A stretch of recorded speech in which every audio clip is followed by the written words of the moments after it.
Welcome, everybody, to this edition of Attention Talk Video. I'm your host, Attention and ADHD coach Jeff Copper, and today we are here with the ADD crusher, Alan Brown. Alan, welcome to the show. Great to be here, Jeff, as always. One of my favorites to interview on Attention Talk Video. That's always good stuff. We always get a lot of great comments. We do, yes, we do. And ADD Crusher is all about brain hacks and crushing your ADHD. And over the years, you came from a small, mild-mannered ADDer with a couple of videos to actually producing ADD Crusher TV. Can you really quickly tell us what ADD Crusher TV is about? Yeah, every week we put out a new episode that teaches productivity brain hacks that help you get more stuff done with less stress and less drama. And these brain hacks are, and I know you want me to kind of say what a brain hack is because everybody always asks.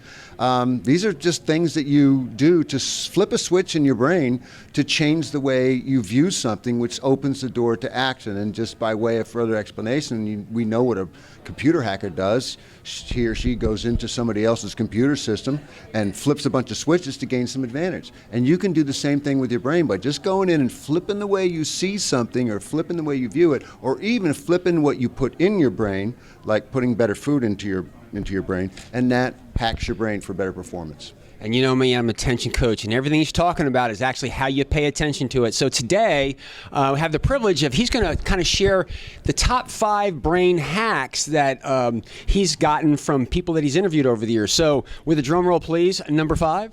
Number 5, well, I'm going to save yours for number 1. Good move, good move. So number 5, this is a recent one. Carrie Miller was a guest on the show, and she has what she calls a serotonin hack. And I always talk about the importance of getting protein into your tummy and not feeding your brain with carbs and sugar.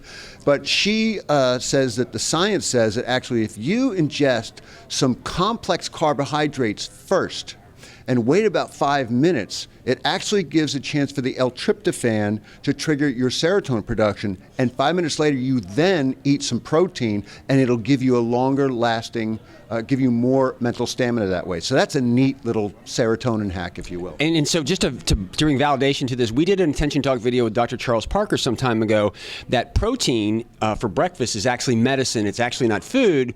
And in that video, we talked about think of protein as the time release mechanism. And so what you've just described is piggyback. We're not making this stuff up. It's real stuff. But the timing thing that I think you're bringing to the table really makes a lot of sense. Yeah, and it really is about the what I call the delivery curve.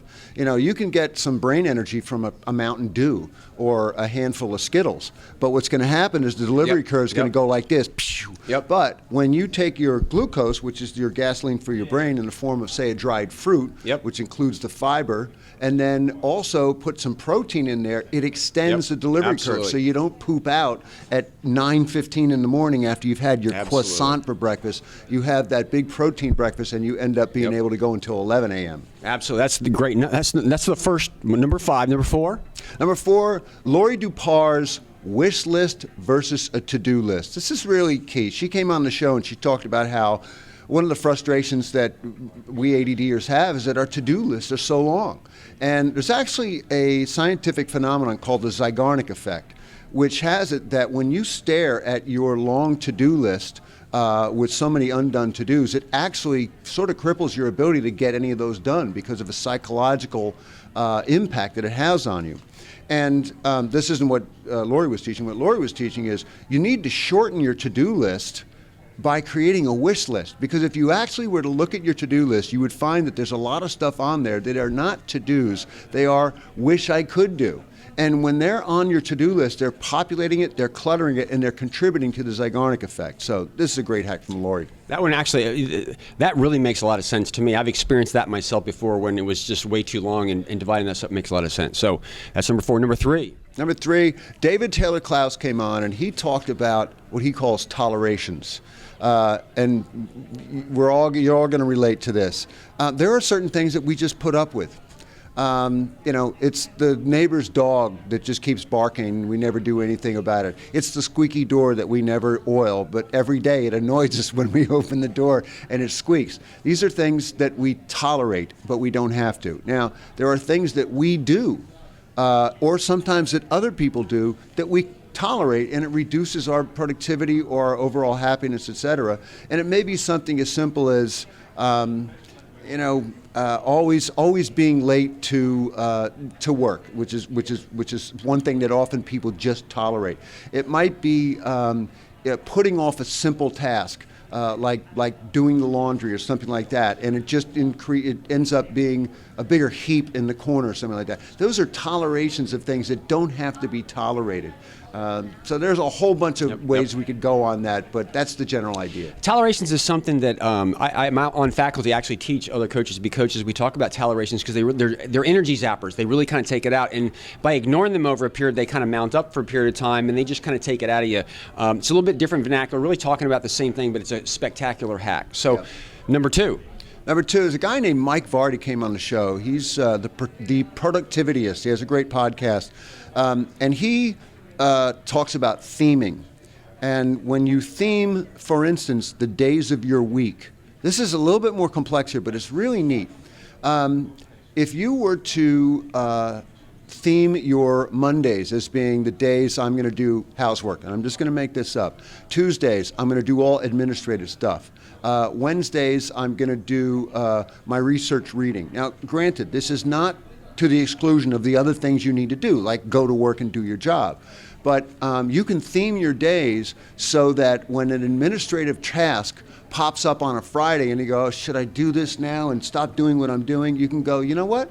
Tuesdays are my admin day, and I'm going to put that on my calendar for Tuesday.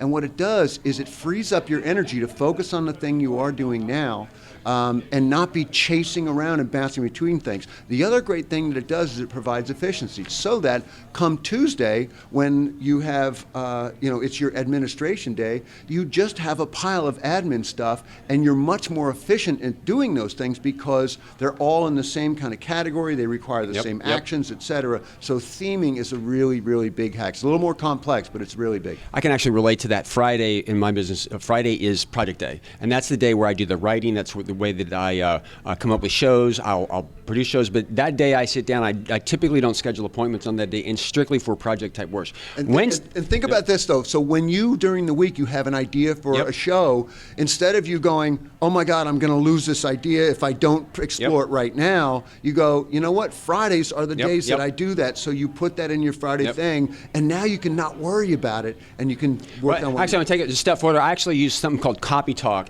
and what I do is I push the speed button, and it's I dictate, and it gets transcribed and sent to me in that moment. I just put it on my head. I just do a stream of consciousness to get everything out of my head, so that on Friday when I look at it, I can remember what the heck I was talking about or where I was the day before it happened. Also, Wednesday is my must-get-done meeting, and when I have clients that I'm working with that I actually have to get, Wednesday's the day that doesn't get changed that much. The holidays don't typically fall on it, and so that's my theming day. So again, I can really see how that relates. Very smart. I hadn't thought of that. All right, so the number one hack? Wow, the number one hack. And it really is kind of the number one from the guests on the show, because it's the one that I repeat so often. Jeff Copper came on the show, and we were told the episode was about prioritization, but you had a great hack about when you're stuck and you're not starting something, or you can't start it, or you're struggling with how to start it. And the hack is simply to ask, what's hard about it? What is it that I don't like about it, or that I'm afraid of, or whatever? And we never pause to do that. I mean, I should let you elaborate on this because it's your hack. But this is a great hack, and I'll hand it back to you on that. Well, I've done a video on this very particular thing, and it is what's hard. And it's a simple question, because if you're not doing it, it's hard. And I tell stories about how people, like, they're not activated on something, and that, well, I just need to call so-and-so, and I go, what's hard? And they say it's not hard. But as I ask them questions, we always find some friction or something that's actually difficult. And if you actually acknowledge what's really hard, it's there. Another thing that I've recently kind of discovered, because I was actually teaching a class on activating, almost all activation all comes down to uncertainty. It's about gaining clarity. Steps or goals or chunking it down are all things about clarity. And in coaching, I was actually working with a group just the other day, and it kind of came to me as I said, let's just forget about all this kind of stuff. Everything is about getting clarity. And if you just focus on, I'm not clear, and how do I get clarity, that singular thought, maybe we should do a hack on that, will kind of get you moving forward. So, Alan, I really appreciate you kind of coming on the show, because is, I love attention, and these are small things. I mean, I've done a lot of shows on these types of stuff, but the vernacular brain hacks, these are very, very powerful. And you might like one hack over another hack. It really doesn't matter because it depends on how you pay attention to it. But I think you're really doing a great service for those who are out there, and Crusher TV is doing a great job by throwing these out there because they're very, very practical. If they're not theory, they're how mindset that you can use to execute. So. Yeah. Everything we do is evidence-based, and that's as it should be. And Jeff, your hack will always be number one with me. At least on this show. So to learn more about Crusher TV, where do they go? CrusherTV.com. Just come check it out. You can watch some previews of the show, learn more about the other benefits of being a member of Crusher TV, and I hope to see you there. I hope you've enjoyed this edition of Attention Dog Video. Please subscribe to our channel weekly. We give some great tips, and sometimes we have Alan on a lot for some great hacks. If you actually just go on Attention Dog Video, just search for Alan Brown, and again, a bunch of those will come up. So Alan, thanks for coming on the show. Thanks for having me as always. Take care, everybody.